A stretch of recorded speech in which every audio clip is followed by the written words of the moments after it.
So, last episode, I came on here in a great mood, gloating that my wife was wrong. And I had that last a whole 2 weeks before I screwed it all up, Renee. It's just a matter of time. It really was. So, my license plate has been peeling and bubbling. And I decided it's time. I don't want to get a ticket. I see people who have their license plates pretty much peeled off, still driving. I'm going to do the right thing. I'm going to go get a new license plate. And my wife says to me, we have license plates in the garage. You could bring to the license bureau, get them to change them over. I'm like, it doesn't matter. They're already made. They're brand new. I'll just get a brand new one. She says, no. There's one from your car back in the year 2000. You could use it again. And I'm like, no. We don't need to do that. So I go to the license bureau to get a brand new license plate thinking, I know I disagreed with her, but she's going to see how beautiful this license plate is. And it's going to all work out. Well, the government of Ontario has changed the way they do license plates. Before, there never used to be, Bill 025 or Carl 409. But now they brought names back. So I go and I get my new license plate. And as soon as I got it, I looked at the woman and I said, are you kidding me? Is there any other license plate I can get? She says, no, this is all we have. We got boxes of these ones. So I came home with my car with a license plate that has the name of her ex-boyfriend on it. And when she walked in the door, she says, you couldn't take the old license plate, huh? This is Taming the Hustle. Or something of the sorts. Everybody wants a piece of me. I'm a lonesome man making history. They say we're all just raindrops in a stream.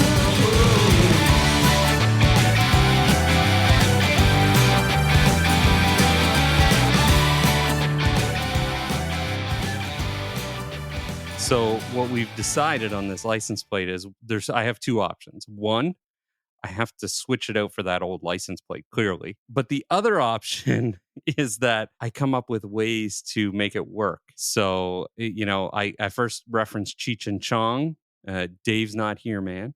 I'm a fan of Dave Grohl.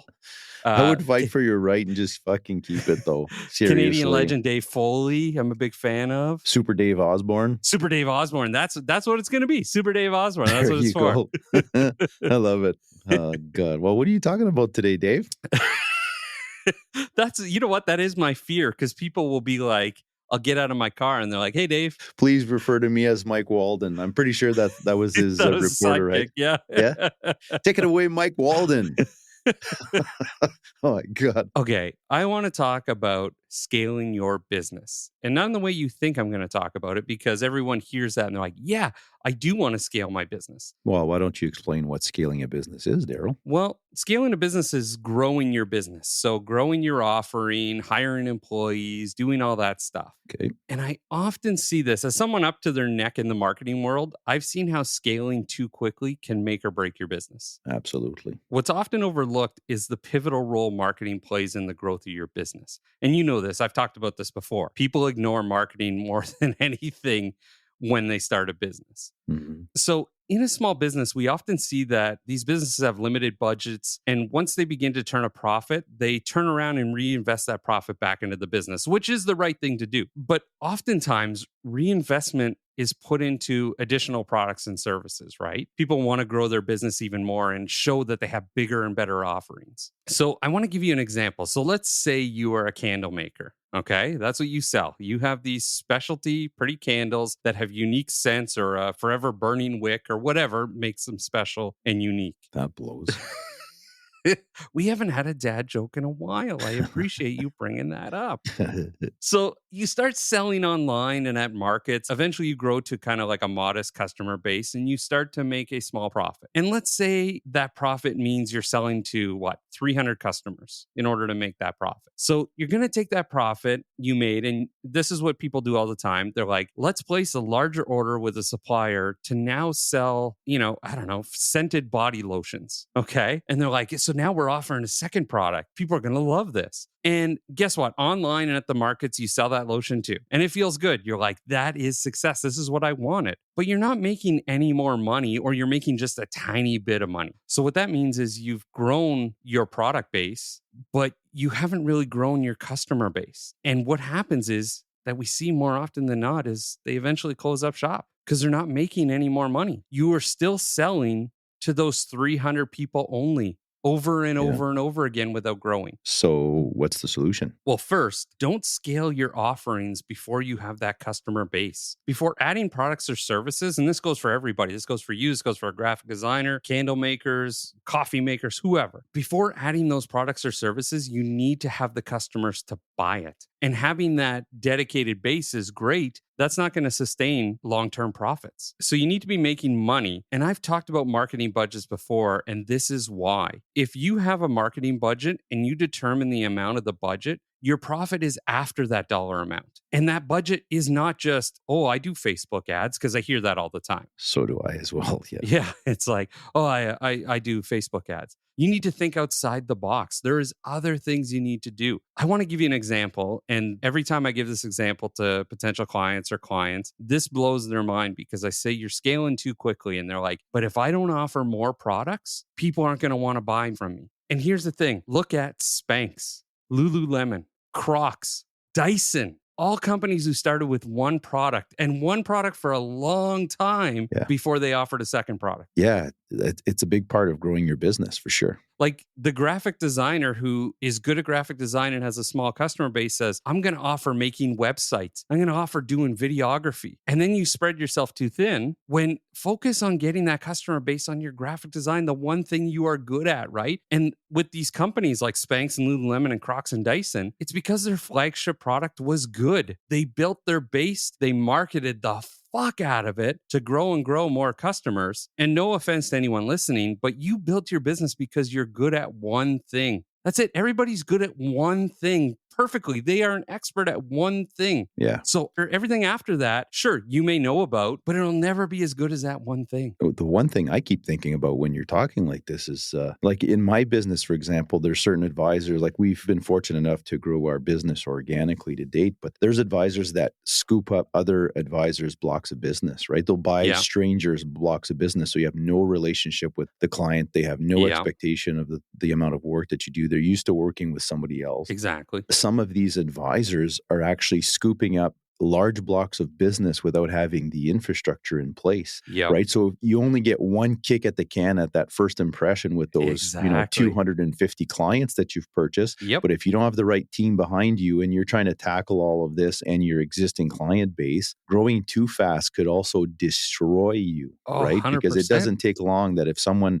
has a poor first experience on working with you, it's going to be really, really tough to build that trusting relationship. Yeah. And I get people ask me, why is marketing budget the answer to this? Because that helps you grow that base, right? So let's go back to that candle maker at 300. They've only ever seen you or somehow found your product by chance online, and they've bought this stuff, and maybe they've told one or two people, but the word isn't spreading. And so when I said earlier, think outside the box, if you have a marketing budget of say $5,000, then don't just use that on Facebook ads. Spread it around. Maybe it is a bit of social media ads. Maybe it's hiring an influencer. And I'm going to say this, and boy, I know everyone who's listening who has a business, they're going to yell at whatever media player they're playing this on, give away freebies. And that is part of your marketing budget. Oh, absolutely. That's nothing to get angry about, Darryl. No, but people do. Oh, yeah. I don't want to give away my product or service away for free. And I actually was talking about this with someone the other day, and I said, but you're not giving it away for free. That's part of your marketing budget. Absolutely. If you budget $2,000 to say, I'm going to make tester kits or some type of package that if a store calls me and says, I would like to sell your candles, you can send them this tester kit that has like all the scents, and maybe it's a little mini candle that they can test and smell, but it's not breaking the bank because it's part of your marketing budget. You've allocated the money for this reason. Be excellent at what you do and make sure everyone knows what you do. Yes. I find it funny. And there are so many small businesses who do this where a store will call them and say, I saw your product online. We're interested. Can you send me some? And they're like, well, I'm not sending you shit for free. And the store's like, wait, I'm the one who's trying to do you the favor here, right? And it's like, you're not going to send me anything so I could see the product? They're like, no, if you want to sell the product, you either buy one or you make an order and I can send you 1,000. It's not how business works. Absolutely not. That is part of your marketing budget. And people don't understand that sometimes. And as small businesses, again, not being offensive, you are good at one thing. And that one thing is your product or your service. The other stuff you have to learn, whether it's this podcast, whether it's a TED Talk, a YouTube video, a college course, I don't care what it is. You need to understand that if you want to be in business, marketing will help scale your business. Creating more offerings does not. Yeah, and I think to clarify, when you say you're good at one thing, if you're a mechanic, it doesn't mean you're just good at changing oil. No. What you're trying to say is you're a really fucking good mechanic. Yes. But maybe you shouldn't get into the car cleaning business until you have the scale of Exactly. clients that you're looking for. 100%. It's easy to try to think that offering more products or services is going to scale that business bigger. But again, I'm going to say this one more time and then I'll be done with it. If you don't have the customer base, and when I say customer base, your following, your dedicated sales, that's not really your full customer base. Yes, that's going to make you a little bit of profit, but it's not enough to grow to scale to be a big company. It's simple math that if you have 1,000 clients buying one product, it's going to be much more profitable than one client buying 1,000 different products. Exactly. Yeah, Right? that's a great way to put it. Man, you're smarter than me. Maybe let's redo this section and you do it. René Boudreau, marketing guru. So listen, maintain focus. That's the key right here. Have a strategic marketing strategy. And I've said this 1,000 times, listen to your customers. If they are telling you, oh my God, I love this candle. I love this. Keep it up. That's the one thing, like I mentioned, that you're good at, that you should be marketing. If your customers are telling you it's this one, look at reviews on your website. I've seen this with clients where they say, I've gotten 100 reviews on this one product and the other one's got, one or two. Market that one product that has 1,000 reviews because that's what people want. Yeah, so if your candles blow, maybe you should start making soap. Then you could blow bubbles. Oh, there you go. At least you'll be clean.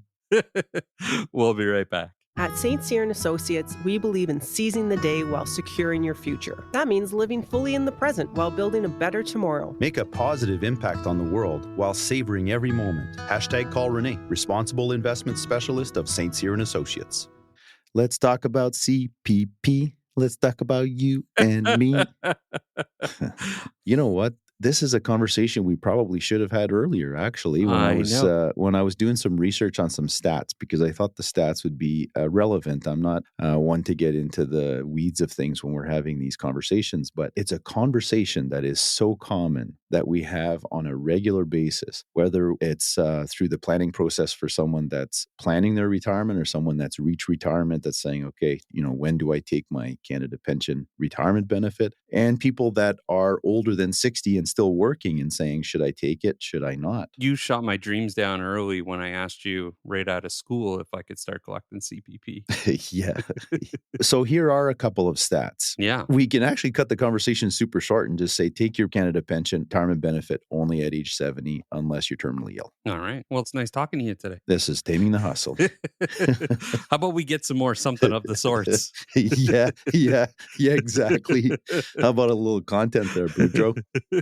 So in 2024, just before I get into when to take it, do you take it at 65? Do you take it earlier? Do you take it later? Because the rules on the Canada Pension retirement benefit is that, well, in 2024, the max benefit at age 65 is $1,364.60 a month. Okay, so not quite $1,400 a month if you've reached the maximum amount. So that's just based on earnings and years of service, which we're not going to get into today because it would be a 3-hour podcast. Yeah. So then the government allows you to take it as early as 60. Okay. So for every month that you take it before age 65, you're going to lose 0.6%. So if you take it right at 60, you're losing 36% of that lifetime benefit forever. Okay. So now you're only receiving $873.34 a month. And let's be clear that once you've made this decision, you can go back. You've got one kick at the can. It's like choosing your survivor benefit when you have a pension plan with your employer. You can't change your mind. I have a quick question. Sure. If at age 60, I would like to take it, I also want to continue to work. Can I double dip? Absolutely. And we're going to get into that as well, too. Okay. Yeah. Actually, a few years back, the government changed the rules on that, where you would have to state on your application that you've retired before you can start collecting. Now they allow you to collect it.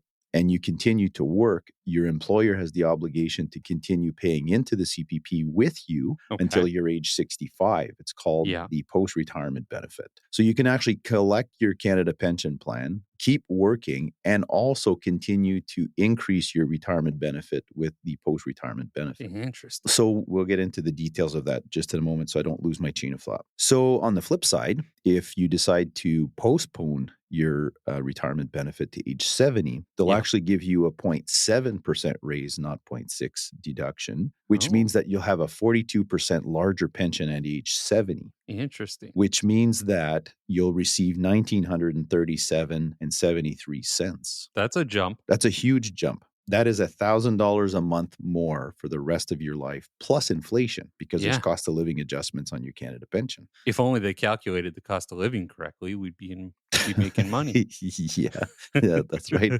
So a couple interesting facts here. The first one is 34% of Canadians take their Canada pension right at age 60. Interesting. Which is really, really significant. Yeah. And I think you'll learn why as I finish this conversation with you. Okay. And then 95% of Canadians take their Canada Pension Plan at age 65 or before, which means there's only 5% of Canadian population that takes it after 65. Wow. That's a small number based on, I guess they didn't do the math. Even worse, only 1% of Canadians take it at age 70. Whoa. Which is crazy when you find out how the numbers work. Why would you take it early if the numbers are so significant? Yeah. Well, the first reason is pretty obvious. You need the money. Yeah. Okay. Right? Fair. So if you're a low income earner or you were forced to retire and you didn't have enough savings in your retirement savings plan or your pension, or you had none, you may need it just to survive. Yeah. But let's be real. Even if you've earned the maximum, so the calculation is, let's say you have the years of service and you've earned more than the yearly maximum pensionable earnings, you'll receive the maximum of $873. Yeah. But if that's your only source of income because you're too young to receive the old age security, that only kicks in at age 65. How the fuck are you going to live on $873 a month? No kidding. So hopefully there's some sort of income there to supplement that Canada Pension Plan, whether it's RSPs, TFSAs, like rental income maybe, or a second job. Maybe you're working part-time or something. So then to add to that though, like you were saying earlier, is if you were to take it at age 60 and you're still working, like your question is, you have the ability to double dip, which is you're going to receive your CPP, you're going to keep working, and you're going to continue to receive that post-retirement benefit until age 65. So that could help kind of offset the negative effects of taking an earlier, smaller pension. Yeah. So the second reason would be the strategy to try to avoid the old age security clawback. So at about 88 or 89,000 for this year, if you earn more than that, the old age security that is paid out at age 65, you're going to start losing 15 cents on the dollar. So if you know this in advance and you're 60 years old and you know your income is going to be around 90,000 or more, you may want to take the Canada Pension Plan retirement benefit early to try to avoid getting the clawback on the old age security.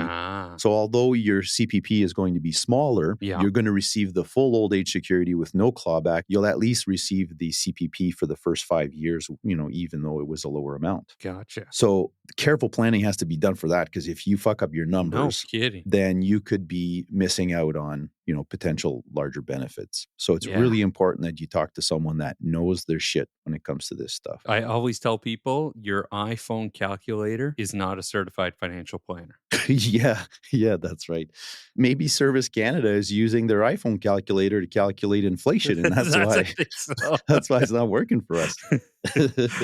So then the next reason you would take it early is, I hear this a lot, is I'm still working, I don't need the money, but I don't really trust the government, and I want to start getting my money out of the Canada Pension Plan as quickly as I can. So can I just take an earlier, smaller amount and just reinvest it into my RSP and nullify the income until I retire, and won't it be the same? Well, just remember, you're looking at it, the difference between 60 and age 70 is $1,000 a month for life. Yeah. So even to age 65, so we did a quick calculation on investing the full proceeds of your CPP benefit at 60 versus 65 and reinvesting it for 5 years to see what the comparator was to get the same monthly benefit for the rest of your life, assuming your life expectancy is about age 86. I punched in a 15% rate of return and you would still have a slight shortfall. Really? I was wondering that. right? Which means that you can go get 15%, but to consistently get that Yeah. from age 60 to age 86 is not likely. Let's be real. Doesn't Yeah. matter who you work with. No kidding. Right. And if you were to try to achieve a 15% rate of return, you have to take a pretty significant level of risk into your portfolio to try to achieve that. And usually, as you're aging and you're transitioning into retirement, you take on less risk to try to stabilize Yeah, your no kidding. portfolio as you start to draw down your retirement savings. You're just playing roulette at that point. Yeah. So it kind of goes against typical retirement planning practices, and it's not likely. Yeah. So taking it early and reinvesting it does make sense. It just depends on the circumstances. And Gotcha. another really important reason why you have to talk to someone is that everyone's circumstances are different. Yeah, 100%. So the next one would be, I'm going to combine these two topics into one, is the reasons you might take it early and reinvest it is two things. You want to create a legacy for your family, right? Because if you're single or you and your spouse are both already receiving the maximum CPP benefit amount, that if you pass away, you've essentially pissed away a lifetime of CPP retirement benefits, right? Yeah. So it's really important for you to create a legacy for your family, whether it's your kids or grandkids or a charity. You can then start taking a reduced amount of retirement benefit, reinvest it so that if you do pass away, whatever investments you have will go through your will and will be dispersed based on the wishes of your will. Gotcha. You Smart. understand? So now you're building a portfolio with your CPP retirement benefit, Yeah. as opposed to just postponing it at a larger amount with the risk that you're going to get nothing out of it if you're killed in a car crash or shot in the ass by a jealous husband. Yeah. Yeah. The other thing would be the most rational reason for taking your CPP benefit early, other than you need the money, Yeah. is that if you have a shortened life expectancy. So let's say you've Gotcha. been battling cancer, Yeah. or you have COPD, Or you eat bacon every day. or you eat bacon every day. Yeah. Yeah, that's right. Yeah. Or you go skydiving all the time. Or you have a disease that you know that's going to cause an inevitable death at a young age. Yeah. Then you would want to take it at 60, knowing that you're likely not going to get many years of benefit. Yeah. Yeah. So this leads me to the next interesting stat. If you take your Canada pension at age 60, the break-even point of waiting to 65 is only 74. Okay. So you and me are expected to live, because we're male in our 40s, we're expected to live to 82 or 83. But once we've reached 60, since we've taken away the risk years of our current age to age 60, Yeah. we're going to be expected to live to about 85 or 86. I'm holding you to that. So, yeah, I hope so. I hope long beyond that. But imagine you're at 60 Yeah. and you want to start collecting your CPP right away because you just want cold hard cash in your pocket, but you're sacrificing a 30% decrease for your entire life. And your break-even point is only 74 when you're expected to live till age 85 or 86. Yeah. So for 12 years, you would be further ahead if you Yeah. would have waited to take it at age 65. Gotcha. And for Canadians that take it at 70, the break-even is 82. Oh, wow. Right? So if you take it at age 70 and you live till age 86, you'll have 4 years of higher income earnings from your Canada pension. You're dipping into the maximum. Absolutely. So mathematically, it makes sense to take it at 70 all the time. Okay. But then there's Unless you factors. need it. Yeah. Like we mentioned, if you need it, if you have a shortened life expectancy, and it's really important for you to create a legacy. Now, reasons why to wait, though, because there are some valid points why you would say, well, it's crazy for me to take my CPP retirement benefit at age 60. Yeah. And here are some of the important ones. The first one is you're super healthy. Gotcha. If we have clients that are super healthy and have no need for the income and are Yeah. not retired, it is a no-brainer to wait, Yeah. at least until age 65. And just keep in mind that you're not signing a contract at any point in time to determine when you're going to take it. So you can postpone it at 60, but if at 62 you find out you've got some cancer or if you got some sort of heart disease, we can start taking it at 62. Gotcha. Remember, it's 0.6% per month, so you can start it at any time. Gotcha. It's when you sign on the dotted line. Absolutely. Numbers don't lie. And if you're super healthy, you should wait at least till age 65 and even possibly to age 70. But if you're not working, you also have to have the resources to fund your retirement from your current age to age 65 or 70. Yeah. right? So again, careful calculations with your math when you're doing a retirement plan like this, because you have to make sure that it makes more sense to take your personal savings in addition to possible pension plans with your employer to fund, say, the first 10 years from 60 to 70 before you started drawing your Canada pension plan at age 70. So then I would say the last really important reason is you don't need the money. Like if you're still working and you're making yourself a couple $100,000 a year, remember the Canada pension plan, you've contributed to it your entire working career. Whether you're working for someone or you work for yourself, self-employed people pay both. They pay the employee portion and the employer portion. So you're entitled to it. It's not the government giving you money. You've participated in a mandatory pension plan. Yeah. Whereas the old age security, which we can bring up in a different topic, gets clawed back because it's funded by the general revenue of the federal government. Yeah. So they allow certain restrictions so that if someone is earning a couple $100,000, I think at $147,000, you're fully clawed back. So if you make $150 a year, you're not going to get any OAS, which is $800 or $900 a month. So if you don't need the money, you postpone it because you're still working.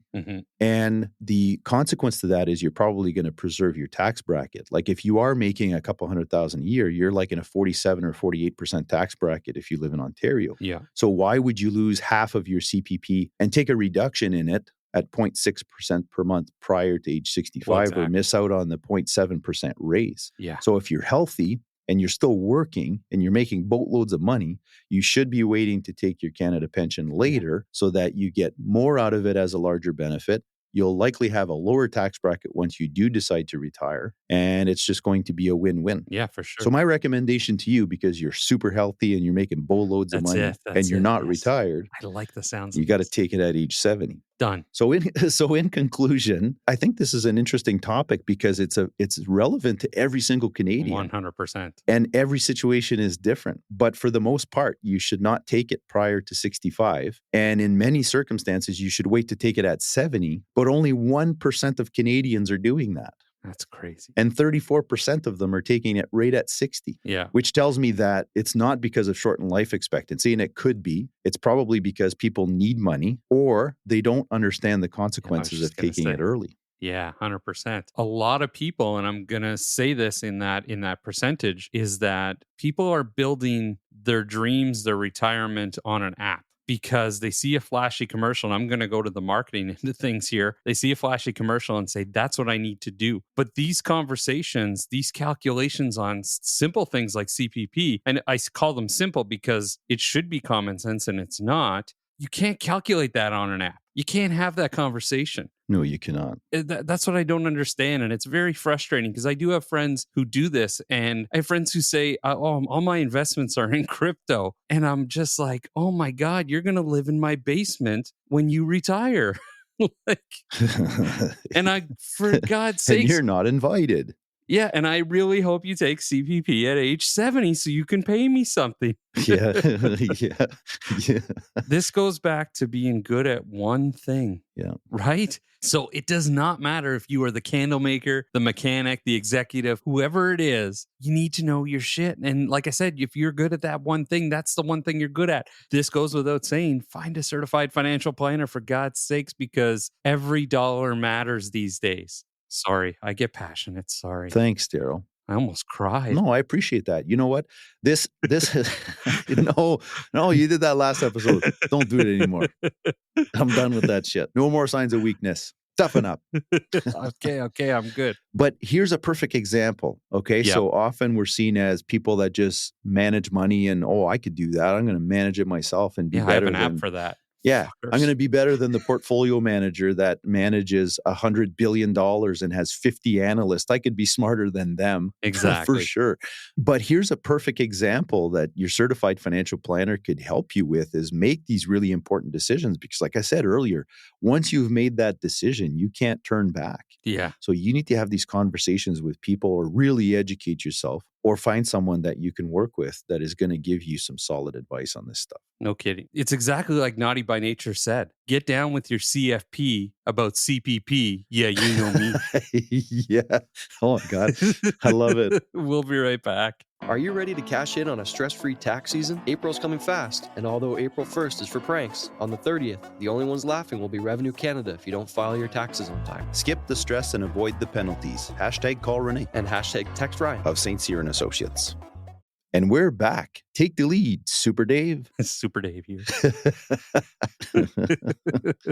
Okay, less goofiness, more seriousness. Let's grow up. Speaking of growing up, good segue. Growing up and growing old. Well, we're at that age now where it's time to start talking to our parents. And when I say that, I had this conversation 2 weekends ago with my parents about the fact that they are getting older. Their ailments are catching up to them. Their minds are not staying with them. Not that they've lost anything. And they listen to this podcast. So I'm going to hear about this. So I got to tiptoe carefully. Love you, Mom. But it's having those conversations about planning for the future of where they're going to live, if they're going to have some type of care, if they're downsizing, whatever that case may be. And I'm going to relate this back to a few episodes ago talking about prenups, of having the conversation while you're still in the lovey-dovey stage, as opposed to having them when shit goes down. Absolutely. And I see this all the time where a parent all of a sudden in an advanced stage of dementia, and it's like, okay, we need to have the talk now. These are conversations that are very, very relevant. And you know what? They're super awkward, Darryl, but they're very, 100%. very healthy to have. Yes. And they're very, very important. And important to have when everyone's in a good state of mind and a good physical state as well. Yeah, I completely agree. What resonated with me is you mentioned, I see this all the time, but what we end up doing is we deal with this all the time in our industry, right? Yeah. Because we work with multi-generational families. It's like we have the kids, we have the parents, we have the grandkids, and we're bringing the children in to sit down with mom and dad and say, listen, we need to have a family chat.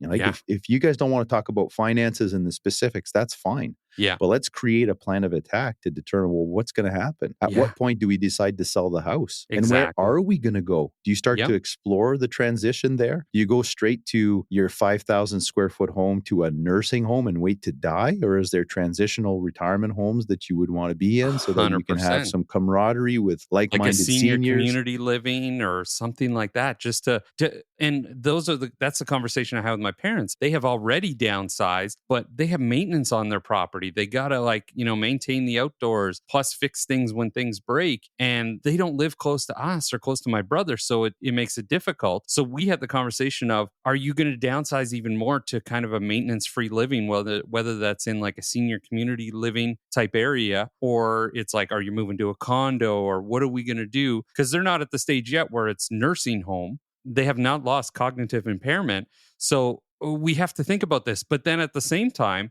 I'm going to put my financial planner hat on here, is that you've taught me their retirement savings has to last them until they do pass on. Yeah, for sure. I want to have these conversations, and I preface this conversation with my parents of, we're going to have this conversation about your living and where that plan should go. But at the same time, you don't have to tell me how much money you have in the bank account or in your investments or in your savings or whatnot. But I need you to know and have a plan of attack that if you decide to stay in your house, that's going to require possibly a caretaker at some point, possibly someone to just take care of the outside and the maintenance. So those factors, if you don't have the money for that, we need to start looking at that now and try to get you in the right plan and on the right path for the future. Yeah. So when we do advanced planning, when it comes to our senior clients with estate planning, is not necessarily just the estate plan postmortem, is how do we ensure that we can afford the nursing home? Yeah. Or how can we afford, like you say, to have home care if we want to stay in our homes as long as possible? So we can create a financial plan and run projections to see if there's going to be a shortfall and at what age that shortfall happens. And all those things are so important that you deal with before, there's any signs of any type of 100%. Dementia,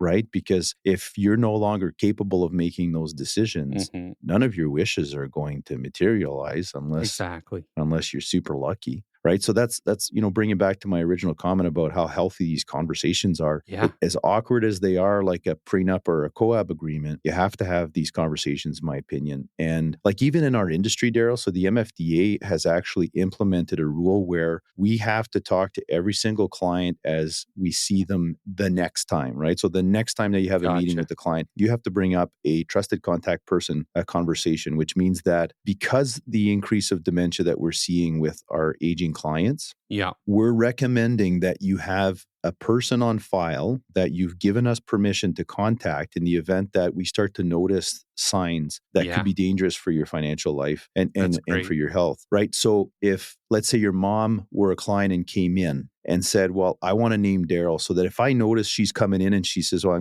I need $10,000 out of my TFSA because, I want to tip my hairdresser. Yeah. Right. Or she comes in and says, I need $20,000 because I need to replace my windows. And then she comes in a month later and says, I need $20,000 to replace my windows. Yeah, exactly. The trusted contact person is not a power of attorney. It doesn't give me the ability to call Darryl and tell him everything about mom's stuff, right? It just gives me permission to call you to say, have you noticed anything kind of fishy about mom? She's been in a few times and she seems a little bit kind of squirrely, or she seems a little bit off, or she's a bit nervous or more anxious than usual. And she's making some weird financial decisions. She's bought a car last year. She's buying a new one. And those conversations could really save someone. 100%. And it's like we've preached since the start of this podcast is communication is key, right? We bring on board the client's accountant and lawyer, and we all come to the table and have conversation. Well, as an aging client, we strongly recommend that you bring your family in and start having these conversations so that we're all on the same page. We know the expectation. If I don't know your kids, and it's the kids that are going to be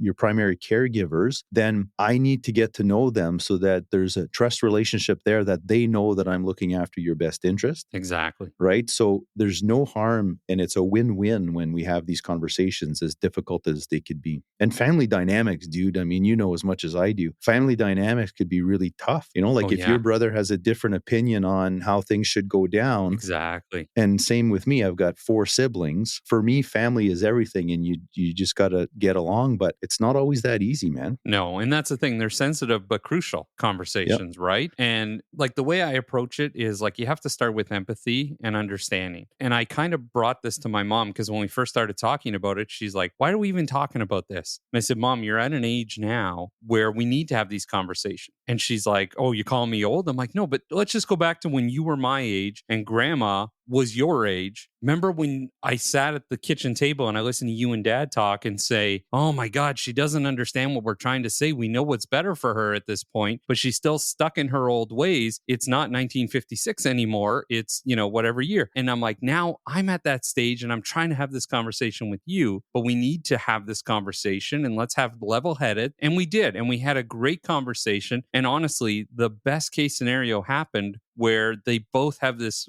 renewed energy on life because they're like, wow, we were so caught up in the house needs some fixing. The maintenance outside is getting too much. All our friends in the area have kind of passed on, so we don't have too many friends. And we had suggested either move closer to me or to my brother, find a retirement type community, kind of like one that they used to visit in Arizona, which is by us. So now you have a whole seniors group of people living in one community. It's a small little house. And the property is maintained by kind of like a co-op type thing. And everything is kind of maintenance free for them. And that's one stage of the process. And it's like, now they're excited about it. They're like, they would love this idea. The big key here, I think, for kids like myself and like you and anybody else in the situation is start listening up, hear what your parents are saying and understand where they're coming from when it's time to have these conversations. If you hear that they're struggling in certain ways, don't just be like, well, call a plumber, Mom. No, this is the time where it's like, this is becoming too much. Look for the signals, you mean? Yeah, look for the signals. Having these healthy conversations can accomplish like 2 major things, in my opinion, that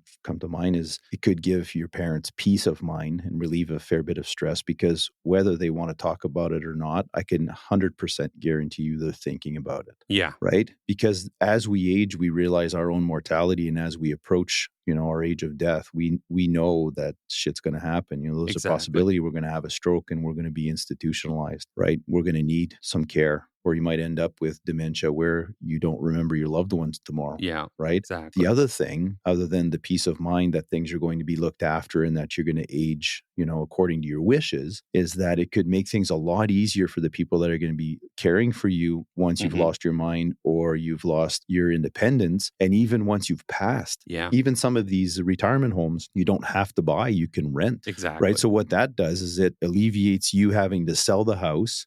Right. The investments are there. There are certain ways where you can actually have the named beneficiaries on the investment so it could avoid probate. So now all of a sudden you're saving the famous death tax in Ontario of probate. You're saving yourself some legal costs and a lot of headaches and running around, which adds up to stress, and it makes things a lot simpler. And also, it could also make things a lot easier when you're divvying up if you've got the responsibility of being the estate trustee with your siblings, so that there's less chances of disagreement, so that, it's all about the peace, love, and grooviness, that you can keep everything kind of clean cut, easy to wrap up. So this was a great topic, and I'm really glad that you brought it up. Well, it's important, right? And I think my last point here is the importance of it is doing it well. Like I said, everyone has a sane mind and body and everything, because it's about teamwork. If I wait till they, for example, have dementia or are in a wheelchair permanently, I'm now making the decisions for them. Whereas if we talk about it today, this is teamwork and we make the decisions together, right? It's keeping it chill, it's listening, it's making the team effort, and you'll find the right fit for everyone in that conversation. It's going to be awkward, it's going to be difficult, but it has to be done.